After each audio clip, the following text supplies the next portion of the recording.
istirahat dulu ya penumpang-penumpang HLS 301. Nah, sambil nunggu berangkat sarapan pagi dulu.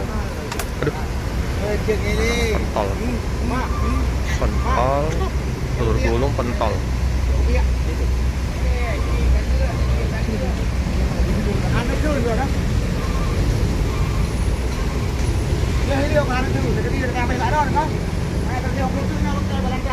Lumayan ramai. Dagang rujak juga ramai ya. Buah-buahan. Sangat terawat sekali nih bus 301 ini. Hampir sama kayak 203 The Doctor. Bersih.